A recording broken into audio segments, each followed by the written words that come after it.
وہ خیر خواہی یہ ہے کہ ابو خدیجہ صاحب برطانیہ میں موجود جو مرکزی جمعیت اہلحدیث ہے اس میں شامل ہوں. یہ نظم پہلے سے قائم ہے اور وہ ایک الگ سے نظم کی بنیاد قائم کر کے امت میں اور خاص طور پہ نوجوانوں میں تفریق کا سبب نہ بنے. ہمیشہ نظم یا جماعت کی موجودگی میں اگر کوئی شخص نئے نظم کے ساتھ کام کرتا ہے تو اس میں واللہ اعلم اخلاص کار فرما نہیں ہوتا، بلکہ زیادہ اپنے آپ کو نمایاں کرنے اور ایک طرح کی ریاکاری والعیاذ باللہ موجود ہوتی ہے. یقیناً وہ لوگ کہیں گے کہ مرکزی جمعیت اہلحدیث میں تو بہت سے خلاف شرعی امور ہیں، تو ان کے ساتھ کیسے شامل ہوں؟ اور پھر وہ لوگ منہج سے ہٹ کر کام کر رہے ہیں. میں کہتا ہوں کہ اگر وہ یہ سمجھتے ہیں کہ مرکزی جمعیت میں 10 عیب ہیں تو میں کہوں گا ہو سکتا ہے 20 عیب ہوں، لیکن پھر بھی جماعت کا ساتھ دیں، کیونکہ جمعیت اہلحدیث کی تاسیس جو ہے وہ کتاب و سنت کے مطابق ہے. یہ ایک علمی جماعت ہے. آپ اس جماعت سے دوری اختیار کریں جس کی تاسیس باطل پر ہو، جیسے جہمیہ، اشاعرہ، معتزلہ، جبریہ، قدریہ وغیرہ وغیرہ. لیکن جس جماعت کی تاسیس تقویٰ پر ہو، عقیدے پر ہو اور علم نافع، عمل صالح پر ہو، بعد میں اس میں خرابیاں آ جائیں، کوئی کمی آ جائے، تو ان خرابیوں کے باوجود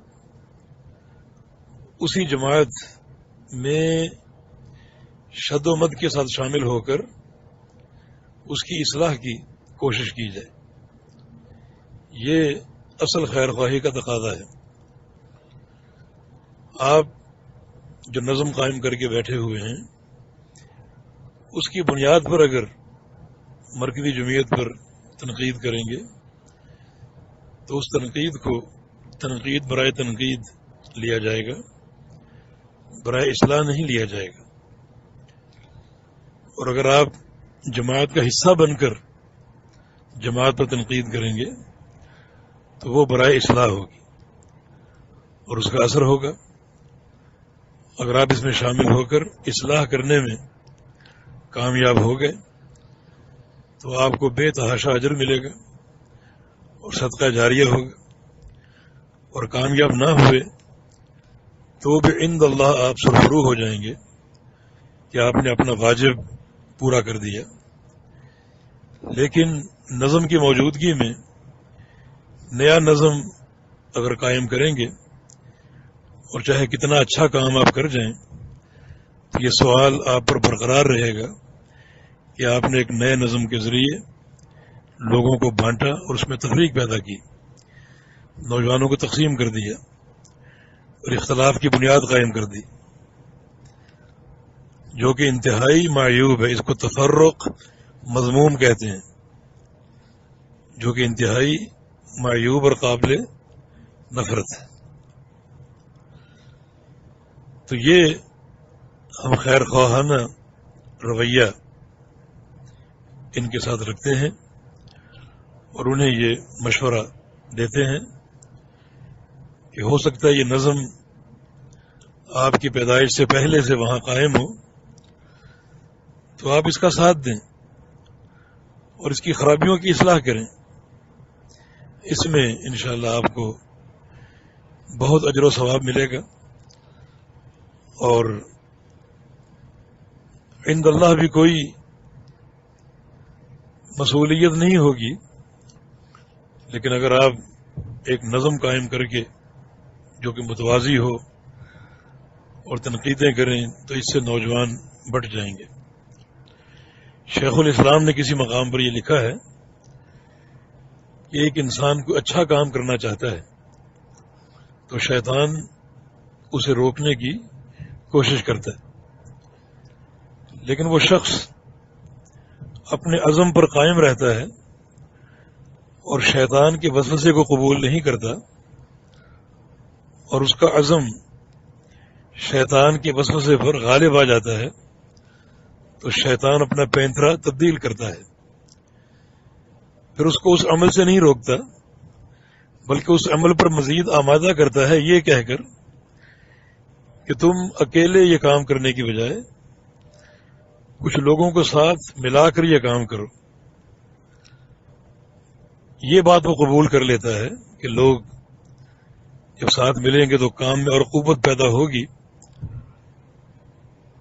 لیکن اسے یہ احساس نہیں ہوتا کہ اس میں شیطان کتنا خوش ہوگا کہ لوگوں کو ساتھ ملا کر گویا ایک جماعت اور ایک نظم کی تاسیس کر دی اور امت کو تقسیم کر دیا. اور ہماری سب سے بڑی کمزوری، ہماری دعوت کی کمزوری ہمارے اختلاف اور فرقت اور تفریق اور تقسیم میں ہے. وَلَا تَنَازَعُوا فَتَفْشَلُوا وَتَذْهَبَ رِيحُكُمْ، کہ تم آپس میں نزاع نہ کرو ورنہ تم کمزور پڑ جاؤ گے اور تمہاری ہوا اکھڑ جائے گی. ہمارا تفرق ہماری کمزوری ہے، اور ہماری کمزوری اغیار کی طاقت ہے، اور ہماری وحدت ہماری قوت ہے، اور ہماری قوت ہمارے اغیار اور ازداد کی کمزوری ہے. تو یہ ہم خیر خواہانہ مشورہ دیں گے کہ بے شمار عیوب کے باوجود وہ اس نظم کا حصہ بنیں اور شامل ہو کر زوردار طریقے سے تنقید کریں، اختلاف کریں. یا آپ کا یہ اختلاف بڑا وقیع ہوگا اور قابل قبول ہو سکتا ہے، ورنہ ایک جماعت کی اساس قائم کر کے عند اللہ جو مسئولیت ہے اس کا سامنا کرنا پڑے گا. تو یہ رویہ ہمارا ابو خدیجہ اور ان جیسے دوسرے لوگوں کے ساتھ ہے کہ ہم ان کو یہ خیر خواہانہ مشورہ دیں گے. Question: there's an Amir of a Jamiat that ascribes itself to Hadith in Sindh. They claim that they are people of Hadith, and he said that the brothers such as Abu Khadeejah, that brothers such as Abu Khadeejah and so on must join the Jamiat of Ahlehadees in the UK and not break away from them. And if there are mistakes in their manhaj, then he should rectify them from within. When we say mistakes in manhaj, I mean, his advice is rejected and mardood, because this individual doesn't know what he's talking about. He doesn't, if this is what he believes is the way of Ahlus Sunnah, to join the people who have errors in usul and the foundations of the religion, to join them and to infiltrate them and change them from within.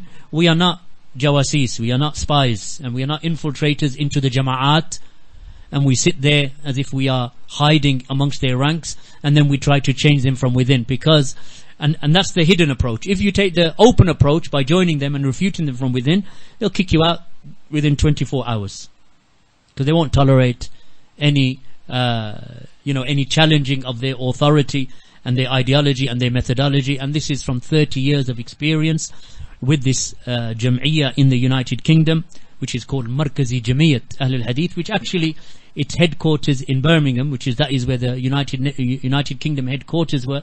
Actually, they've changed their name. They don't even call themselves Jamiat, Markaz Jamiat Ahlehadees anymore. They call themselves GLMCC. Why? Because to broaden the appeal.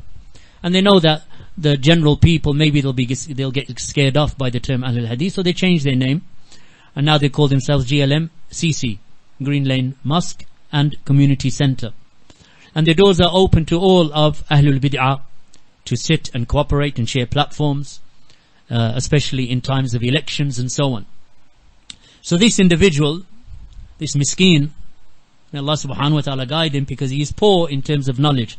I don't mean that in a manner of a derogatory term. I actually mean it in the sense of he is actually poor and a pauper in knowledge. Because if he had knowledge, and if he was truly a person of ilm, because it is said here that he is a shaykh and a scholar, then he would know that actually the usul of the deen necessitates that the aqidah and the manhaj is one. So whomsoever I am with, and they are with me, whether they are in Pakistan or whether they are in, Iraq, or whether they are in Saudi Arabia or United States of America or Canada or Mexico or South America, wherever they are in the world, that our manhaj and our aqidah is one, even if we never meet each other. Our aqidah is one, our manhaj is one. Where is that aqidah and manhaj found? In the books of aqaid of the Salaf, such as Usul Sunnah of Ahmad ibn Hanbal, or Al-Ibanatu Sughra and Kubra of Ibn Battah, or Al-Ha'iyya, some small lines of poetry from Ibn Abi Dawud al-Sijistani, or Sharh al-Sunnah of Al-Barbahari. These are books of Aqidah of the Salaf. And other than them, the encyclopedia of Aqidah, which gathers together the Aqidah of hundreds, if not thousands, of the A'imma of the Salaf, which is Sharh Usul I'tiqad Ahli Sunnati wal Jama'ah of Al-Lalaka'i, or the book of Aqidah of the Salaf, Aqidatul Salaf Ashab al-Hadith of Imam al-Sabuni, or Sharia of Al-Ajuri. So these books of the Salaf, if one was to read them, and I advise, rather than him advising me, I will advise him with actual Naseeha. And that is, read these books and read them at the feet of the scholars. Because you have not sat with the scholars, or you think you've sat with the scholars, but maybe you didn't absorb what needed to be absorbed in terms of ilm and knowledge of the usul of the deen. We do not join, for example, Jamaatul Takfir. These takfiris who declare the Muslim rulers to be unbelievers, and they declare the Muslim Ummah to be upon disbelief, and they raise the sword against the Muslim Ummah, that we join them and say, well, okay, your aqidah is one but your manhaj is different, so go and join them. Because they will say that we believe in the names and attributes of Allah, just as Ibn Taymiyyah or Ahmad ibn Hanbal said, and we believe that Allah subhanahu wa ta'ala is over his throne, above the seven heavens, ba'in min khalqihi, separate and distinct from his creation. But at the same time they believe that the rulers are unbelievers, kuffar. So they say, well, this is just a methodological approach that differs. Why do you split away? Why don't you just join them? Why don't you join them and go and hide in a cave? Why do you go and join them and and say that you want to change them from within? Let's see how long your aqidah and your manhaj will last. And the reason why they do that is because these people distinguish between the aqidah and the manhaj, not knowing that actually they are one and the same. Because both of them are usul of the deen, they are foundations of the religion.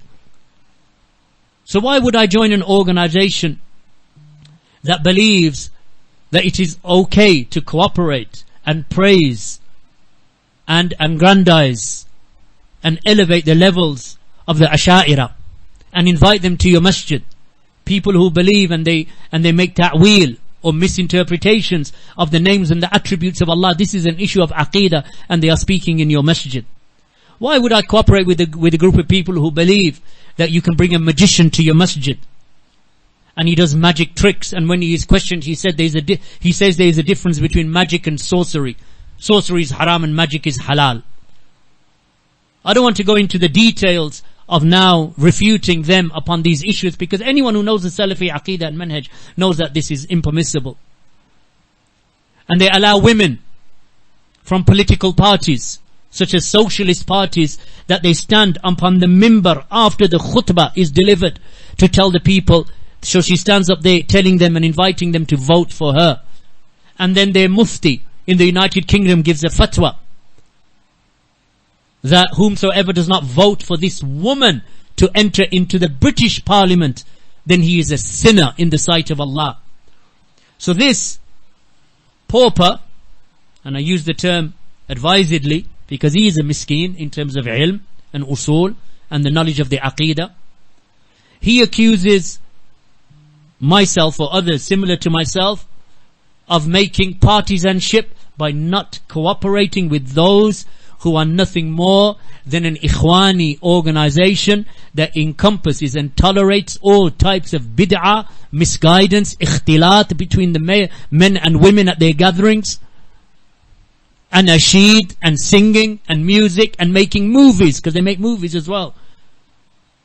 They bring actors to make movies outside of their masjid about drug abuse and car accidents and fast cars and so on.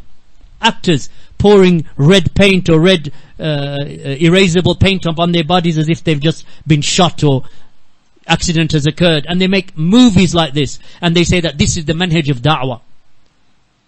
Da'wah, my brothers and sisters, is tawqifiyya.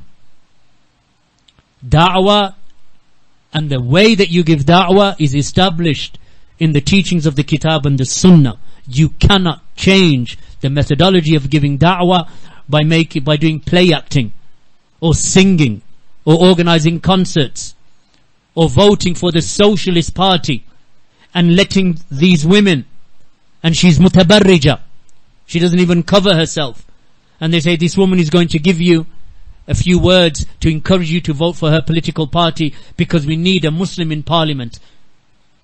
So you've got Muslims in parliament now. Where did that get you in the UK?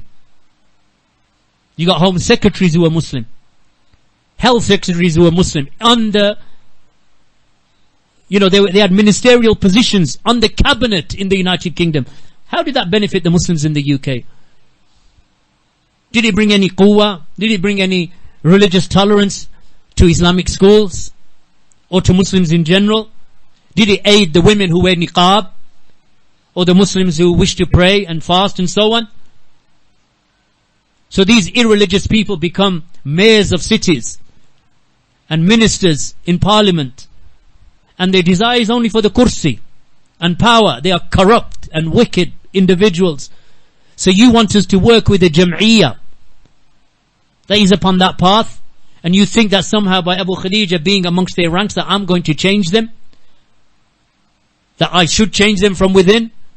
Why don't you join them and change them? Why don't you do an audio tape advising them instead of advising me? Oh miskeen, where's your rad against them and their manhaj? So the only one is me, and people like me should join their jam'iyah and change it from within because they have errors in usul and manhaj and aqidah. So I should enter them, and you, in all of these 20-30 years that you've been praising this jam'iyah of corruption and misguidance and siyasa in the UK, where's your audio in refutation of them and their leaders?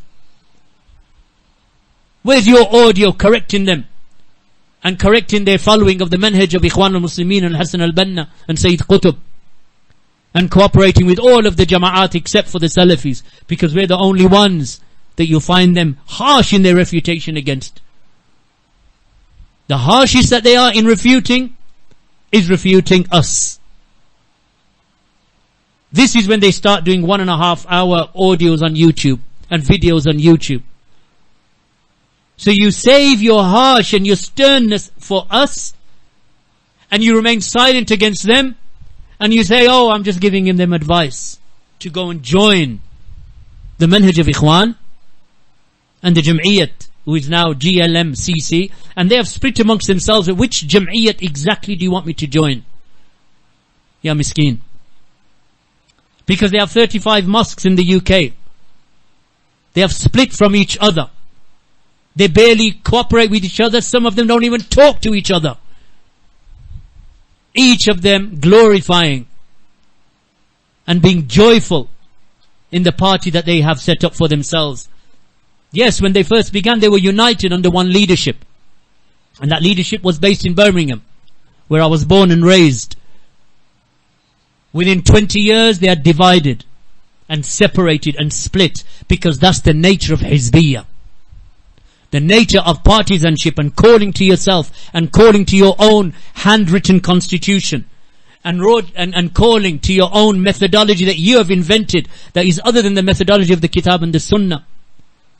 The ultimate result of that is that you'll argue amongst yourselves. I have been in their masjid, and we used to pray there before we had our own masjid. And you would hear after Jum'ah having their general meeting for the re-election of the new general secretary of the organization, fighting and punching and throwing chairs at each other.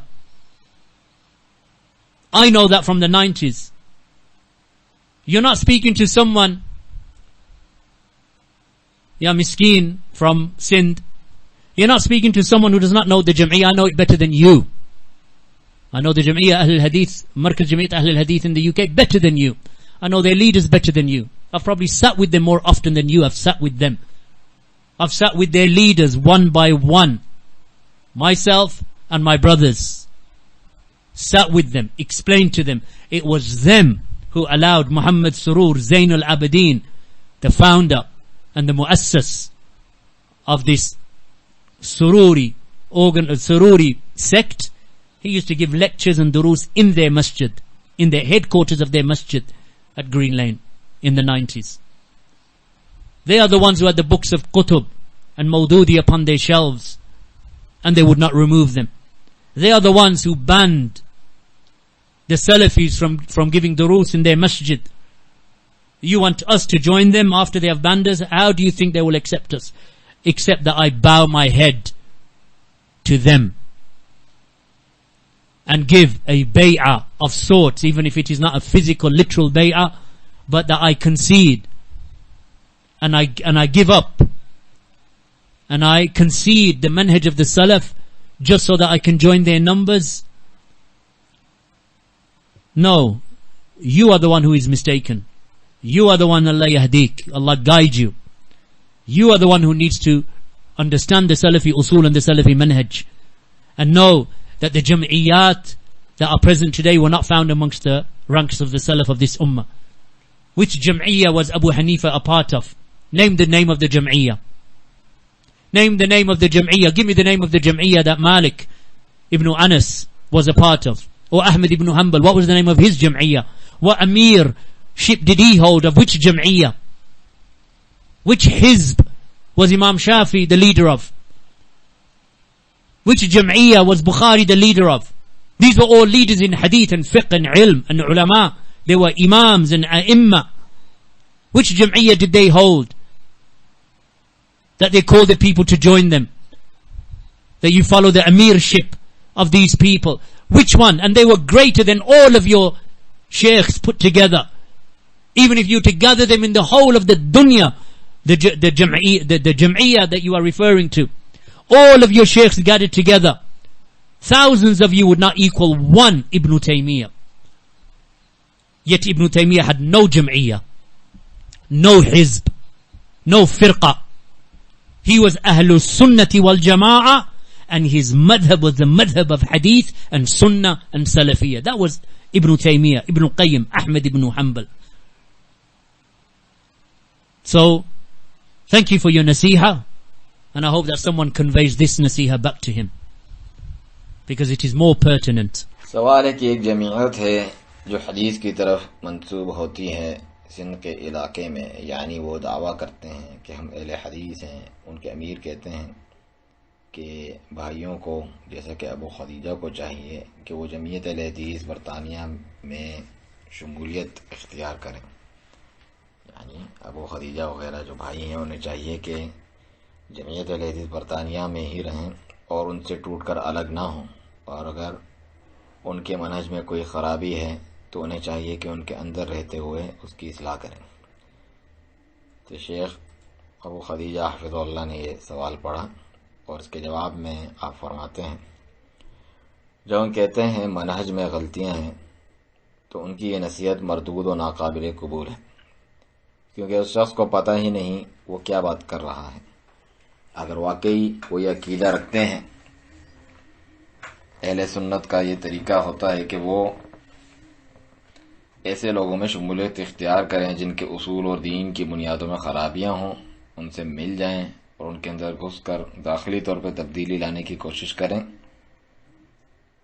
ہم کوئی جاسوس نہیں ہیں کہ جماعتوں میں گھستے ہیں اور ان کے اندر بیٹھتے ہیں اس طور پہ کہ ہم ان جماعتوں کے اندر خود کو چھپائیں کہ ہم تم میں سے ہیں، تاثر دیں، پھر اندرون خانہ انہیں تبدیل کرنے کی کوشش کریں، کیونکہ اور یہ خفیہ طریقہ ہے، اور خفیہ طریقہ اور خفیہ اور جو ہے نقطۂ نظر ہے، کیونکہ اگر آپ جو ہے کھلا اور واضح طریقہ اور نقطۂ نظر اپنائیں گے کہ ان میں شامل ہو کر ان کا رد کریں گے اندر رہتے ہوئے، تو وہ 24 گھنٹوں کے اندر اندر آپ کو نکال پھینکیں گے، کیونکہ وہ اپنی قیادت کے خلاف کسی دھمکی یا للکار کو برداشت نہیں کر سکتے، نہ ہی اپنے نظریات اور منہج کے خلاف۔ اور یہ میں جمعیت برطانیہ والی کے ساتھ 30 سال کے تجربے کی بنیاد پر کہہ رہا ہوں، جو کہ مرکزی جمعیت اہل حدیث کہلاتی ہے، جس کا مرکزی ادارہ برمنگھم برطانیہ میں، بلکہ اب تو انہوں نے اپنا نام بھی بدل دیا ہے، اب یہ مرکزی جمعیت اہل حدیث نہیں کہلاتی، اب یہ اپنے آپ کو کہلاتے ہیں GLMCC ہے۔ کیوں؟ تاکہ زیادہ لوگوں کو گھیر سکیں، کیونکہ وہ جانتے ہیں کہ شاید عام لوگ اہل حدیث کے لفظ سے گھبرا جائیں گے، لہذا انہوں نے اپنا نام تبدیل کر دیا۔ اب یہ اپنے آپ کو GLMCC یعنی Greenland mosque and community centre کہلاتے ہیں، اور ان کے دروازے تمام اہل بدعت کے لیے کھلے رہتے ہیں کہ وہ ان کے ساتھ بیٹھیں، تعاون کریں، ایک دوسرے کے پلیٹ فارم شیئر کریں، خصوصاً الیکشن کے موقع پر۔ اور اس کے علاوہ تو یہ شخص بیچارہ ہے، مسکین ہے، اللہ تعالیٰ انہیں ہدایت دیں، کیونکہ علمی اعتبار سے وہ کمزور ہیں۔ میں یہ اصطلاح کسی توہین آمیز انداز میں اختیار نہیں کر رہا، بلکہ واقعی ظاہر ہوتا ہے یہ علم میں کمزور اور بیچارے ہیں، کیونکہ اگر ان کے پاس علم ہوتا اور وہ واقعی اہل علم میں سے ہوتے، کیونکہ سوال میں ہے کہ وہ ایک شیخ اور عالم ہیں، تو وہ جانتے کہ دراصل دین کے جو اصول ہیں ان کا یہ لازمی تقاضا ہے کہ عقیدہ و منہج ایک ہوتا ہے، لازم و ملزوم ہوتے ہیں۔ چنانچہ جو کوئی میرے ساتھ ہیں اور میں ان کے ساتھ ہوں، چاہے وہ پاکستان میں ہوں یا عراق میں ہوں یا سعودی عرب، امریکہ، کینیڈا، میکسیکو یا جنوبی امریکہ ہوں، یا جہاں کہیں بھی ہوں، ہمارا منہج اور عقیدہ ایک ہوتا ہے، چاہے ہم ایک دوسرے سے ملے بھی نہ ہوں، ہمارا عقیدہ ایک ہے، ہمارا منہج ایک ہے۔ اور عقیدہ و منہج کہاں ملتا ہے؟ سلف کے عقیدے کی کتابوں میں، جیسا کہ اصول السنہ امام احمد بن حنبل کی، یا الابانہ الصغریٰ اور الکبریٰ ابن بطہ کی، یا الحائیہ جو کچھ اشعار کی سطریں ہیں جو کہ ابن ابی داؤد السجستانی کی ہیں، یا شرح السنہ البربہاری امام بربہاری کی، یہ سلف کے عقیدے کی کتابیں ہیں، اور ان کے علاوہ بھی ہیں۔ آپ جانتے ہیں ایک عقیدے کا انسائکلوپیڈیا دائرۃ المعارف ہے جو جمع کیا گیا ہے، اس میں ہزاروں نہیں تو سینکڑوں ائمہ سلف کا عقیدہ جمع کیا گیا ہے، جو کہ شرح اصول اعتقاد اہل السنت والجماعہ امام اللالکائی کی ہے، یا عقیدۃ السلف اصحاب الحدیث امام الصابونی کی، اور الشریعہ الآجری کی۔ اگر کوئی انہیں پڑھتا ہے، اور میں ان بھائیوں کو، اس بھائی کو جنہوں نے مجھے نصیحت کی، یہ نصیحت کرتا ہوں، اور حقیقی نصیحت اور خیر خواہی تو میں انہیں دے رہا ہوں، نہ کہ وہ مجھے، کہ ان کتابوں کو پڑھیں اور ان علماء کے قدموں انہیں علماء کے قدموں میں بیٹھ کر پڑھیں، کیونکہ آپ علماء کے ساتھ نہیں بیٹھے، یا پھر آپ کا اپنا گمان ہے کہ میں علماء کے ساتھ بیٹھا ہوں، لیکن جو باتیں ان سے جذب کر کے دل میں بٹھانے لائق تھیں وہ آپ نے اچھی طرح جذب نہیں کی ہیں، علم اور دین کے اصول کے بارے میں جاننے کے اعتبار سے آپ نے وہ جذب نہیں کی ہیں۔ ہم مثال کے طور پہ تکفیری جماعت میں شمولیت اختیار نہیں کرتے، وہ تکفیر جو مسلمان حکمرانوں کو کافر قرار دیتے ہیں، ایسے تکفیری لوگ، اور وہ پوری امت مسلمہ کو کافر قرار دے کر امت مسلمہ کے خلاف تلوار اٹھاتے ہیں، تو ہم ان میں یہ کہتے ہوئے نہیں شامل ہو سکتے کہ ٹھیک ہے ہمارا عقیدہ ایک ہے لیکن منہج مختلف ہے، تو چلو ان میں جا کر مل جاتے ہیں، کیونکہ وہ کہیں گے کہ ہم تو اللہ کے اسماء و صفات پر ایمان لاتے ہیں، جیسا کہ امام ابن تیمیہ کا تھا، یہ جیسا کہ امام احمد بن حنبل نے فرمایا، اور ہم یہ ایمان رکھتے ہیں کہ اللہ اپنے عرش پہ مستوی ہے، ساتوں آسمانوں سے اوپر اپنی مخلوق سے الگ اور علیحدہ ہے، مگر ساتھ ہی وہ عقیدہ رکھتے ہیں کہ حکمران کافر ہیں، کفار ہیں۔ تو وہ کہتے ہیں یہ تو بس منہجی طریقہ کار ہے جو تھوڑا مختلف ہے، آپ کیوں ان سے الگ ہوتے ہیں، آپ ان سے مل کیوں نہیں جاتے؟ ہم کہتے ہیں جا کر آپ کیوں نہیں ان سے مل جاتے، اور جا کر جو ہے ان میں چھپ جاتے، ان کے آپ ان سے جا کر کیوں نہیں مل جاتے، اور انہی کی طرح جا کے غاروں میں کیوں نہیں چھپ جاتے؟ آپ کیوں نہیں ان میں جا کر کہتے کہ میں اندر سے تبدیلی لا رہا ہوں؟ پھر ہم دیکھتے ہیں کہ آپ کا عقیدہ و منہج کب تک باقی رہتا ہے۔ اور ان لوگوں کو اس قسم کی باتیں کرنے کی، ان لوگوں کی اس قسم کی باتیں کرنے کی وجہ بھی یہی ہے کہ وہ عقیدہ و منہج میں فرق کرتے ہیں، اس بات سے لا علم ہو کر کہ دونوں ایک چیز ہیں، کیونکہ یہ دونوں ہی دین کے اصول اور بنیاد ہیں۔ تو پھر میں کیوں ایسی تنظیم میں شامل ہوں جو یہ عقیدہ رکھتی ہے کہ اس میں کوئی حرج نہیں کہ ہم تعاون کریں، تعریف کریں اور بڑا چڑھا کر عظیم بنا کر پیش کریں اشاعرہ کو، اور انہیں اپنی مسجد میں مدعو کریں، وہ لوگ کہ جو اللہ کے اسماء و صفات کی تعویلات اور غلط مفاہیم بیان کرتے ہیں۔ یہ تو عقیدے کا مسئلہ ہے، اور وہ بیٹھے آپ کی مسجد میں بات کر رہے ہیں۔ میں کیوں لوگوں کی ایسی جمعیت کے ساتھ تعاون کروں جو یہ عقیدہ رکھتی ہے کہ آپ اپنی مسجد میں کسی جادوگر کو بھی لا سکتے ہیں اور وہ اپنے جادوئی کرتب دکھاتا ہے، اور جب اس سے پوچھا جاتا ہے تو کہتے ہیں جادو اور کالے جادو میں فرق ہے، کالا جادو تو حرام ہے۔ میں ان لوگوں کی ان باتوں کے رد کی تفصیل میں اس وقت نہیں جانا چاہتا۔ جو کوئی بھی سلفی عقیدہ اور منہج جانتا ہے وہ یہ جانتا ہے کہ یہ ناجائز ہے، اور وہ سیاسی جماعتوں کی عورتوں کو، جیسے سوشلسٹ پارٹی کی عورت کو اجازت دیتے ہیں کہ وہ خطبے کے بعد ممبر پر کھڑی ہو کر لوگوں سے درخواست کرتی ہیں کہ وہ اسے ووٹ دیں، اور ان کے برطانیہ میں مفتی نے انہیں یہ فتویٰ دیا کہ جو اس عورت کو برطانوی پارلیمنٹ میں داخل ہونے کی خاطر ووٹ نہیں دے گا تو وہ اللہ کی نظر میں گنہگار ہے۔ تو یہ بیچارے مسکین، اور میں اصطلاح بطور نصیحت استعمال کر رہا ہوں کیونکہ واقعی وہ علم، اصول اور عقیدے کی معلومات کے اعتبار سے مسکین و تہی دامن ہیں، اور مجھ پر الزام لگاتے ہیں، اور ان پر بھی جو میرے جیسے ہیں کہ ہم حزبیت کا شکار ہیں، اس طور پہ کہ ہم ان جمعیات سے تعاون نہیں کرتے جو کہ ایک اخوانی تنظیم سے بڑھ کر کچھ نہیں، جو اپنے اندر سموئے ہوئے ہیں اور برداشت کرتی ہے ہر قسم کی بدعات، گمراہیاں، مرد و زن کا اختلاط، ان کی مجالس میں اناشید اور گانے اور موسیقی اور فلمیں بنانا۔ جی ہاں، کیونکہ یہ اب فلمیں بھی بناتے ہیں، یہ لوگ باقاعدہ اداکاروں کو لاتے ہیں فلم بنانے کے لیے اپنی مسجد کے باہر منشیات یا کار حادثات اور تیز رفتاری وغیرہ کے خطرات کے بارے میں باقاعدہ اداکار جو سرخ رنگ یا جو مٹ جانے والا سرخ رنگ ہوتا ہے اپنے جسم پر لگاتے ہیں، جیسے ابھی انہیں گولی لگی ہو یا کوئی حادثہ ہوا ہو، اور یہ لوگ اس طرح کی فلمیں بناتے ہیں اور کہتے ہیں یہ دعوت کا منہج ہے۔ میرے بھائیوں اور بہنوں، دعوت توقیفی ہوتی ہے، دعوت دینے کا طریقہ کتاب و سنت کی تعلیمات کے مطابق ہوتا ہے۔ آپ دعوت دینے کے منہج کو تبدیل نہیں کر سکتے۔ اس طرح اداکاری کر کے یا گانے گا کر یا کانسرٹ منعقد کر کے یا سوشلسٹ پارٹی کو ووٹ دے کر اور ان عورتوں کو اجازت دینا جو خود متبرجہ ہے، بے پردہ بھی ہے۔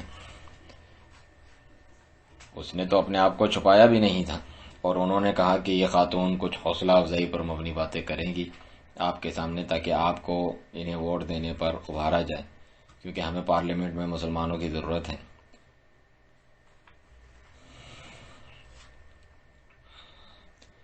اب تو تمہارے مسلمان ہیں پارلیمنٹ میں، تو آخر اس تمہیں یعنی برطانیہ میں وہ کہاں پہنچا دیا انہوں نے پارلیمنٹ میں جا کر بھی؟ آپ کے ہوم سیکرٹری مسلمان ہیں، ہیلتھ سیکرٹری مسلمان ہیں، اور برطانیہ کی کابینہ میں مسلمانوں کے پاس وزارتی عہدے ہیں۔ اس کام نے یعنی آخر کیا فائدہ پہنچایا برطانیہ کے مسلمانوں کو؟ کیا وہ قوت لا سکے، یا وہ اسلامی اسکولوں کے لیے کوئی مذہبی رواداری لا سکے، یا عام طور پہ مسلمانوں کے لیے کیا اس نے ان خواتین کی کوئی مدد کی جو نقاب پہنتی ہیں یا جو مسلمان نماز روزہ کرنا چاہتے ہیں. تو یہ غیر مذہبی قسم کے لوگ شہروں کے میئر بن جاتے ہیں اور پارلیمنٹ میں وہ ذرا بنتے ہیں اور ان کی خواہش محض کرسی کا حصول ہوتا ہے اور طاقت حاصل کرنا ہوتا ہے. یہ کرپشن بدعنوانی کرنے والے شیطان صفت لوگ ہوتے ہیں. تو آپ ہم سے چاہتے ہیں کہ جمعیت کے ساتھ کام کریں جو اس راہ پر چلتی ہے، اور آپ چاہتے ہیں کہ آپ چاہتے ہیں کسی طرح بھی ابو خدیجہ اس میں شامل ہو کر انہیں اندر سے تبدیل کریں کہ مجھے اندر رہ کر ان کو تبدیل کرنا ہے اس مشن کے ساتھ. آپ کیوں خود جا کر ان کو تبدیل نہیں کر لیتے؟ آپ انہیں نصیحت کرنے کی آڈیو ٹیپ کیوں جاری نہیں کرتے مجھے نصیحت کرنے کے بجائے؟ اے مسکین شخص، آپ کا ان کے خلاف رد کہاں ہے؟ اور ان کے منہج کے خلاف بس جو اکیلا آپ کے لیے رہ گیا ہے وہ میں ہوں اور میرے جیسے لوگ کہ ان کی جمعیت میں شامل ہو کر اندر سے تبدیلی لانے کی کوشش کریں، کیونکہ ان کی خرابیاں ہیں اصول میں، منہج میں اور عقیدے میں. تو بس مجھے ان کے اندر ضم ہو جانا چاہیے. اور آپ کا اپنا کیا حال ہے؟ ان 20-30 برسوں سے آپ اس جمعیت کی تعریفیں کرتے آئے جو کہ UK میں، برطانیہ میں بدعنوانی، کرپشن، گمراہی اور سیاست کی جمعیت ہے. کہاں ہے آپ کا رد آڈیو میں اس جمعیت اور اس کے سربراہوں کا؟ کہاں ہے آپ کی آڈیو ان کو صحیح کرنے کے لیے اور ان کے اخوان المسلمین حسن البنا نصیحت کتب کے منہج اپنانے کی تصحیح کرنا کہاں ہے؟ اور یہ کہ تمام جماعتوں سے تعاون کرنا سوائے سلفیوں کی، کیونکہ ہم ہی وہ اکلوتے ہیں جن کے بارے میں آپ انہیں پائیں گے کہ سختی کریں گے، سختی کے ساتھ ہمارا رد کرتے ہیں. سب سے سخت ترین وہ جس کا رد کرتے ہیں وہ ہم ہیں جن کا یہ رد کرتے ہیں.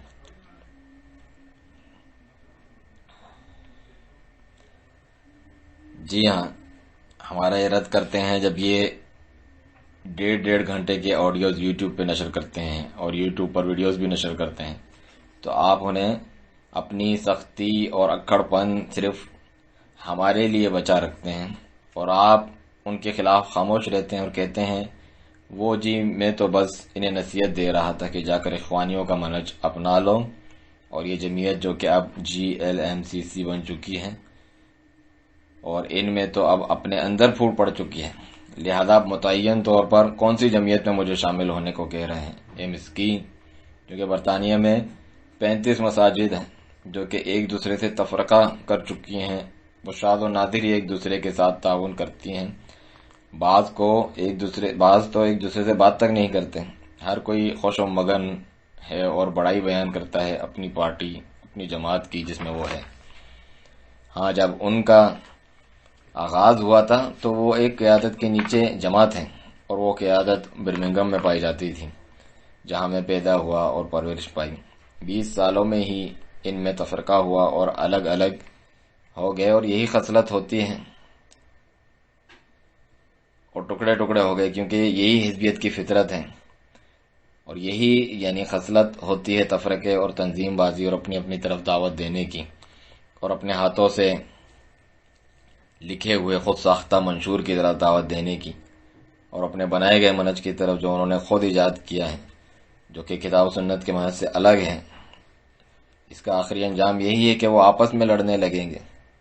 میں ان کی مسجد میں جا چکا ہوں اور ہم انہی کی مسجد میں نمازیں پڑھتے تھے جب تک ہماری اپنی مسجد نہیں تھی، اور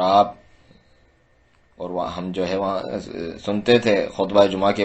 آپ لوگ بھی وہاں پر سن سکتے تھے کہ خطبہ جمعہ کے بعد یہ لوگ اعلان کرتے ہیں کہ ہماری میٹنگ ہونے جا رہی ہے، واپس سے الیکشن ہونے جا رہے ہیں، جنرل سیکرٹری منتخب کرنے کے لیے ان کی تنظیم کے لیے.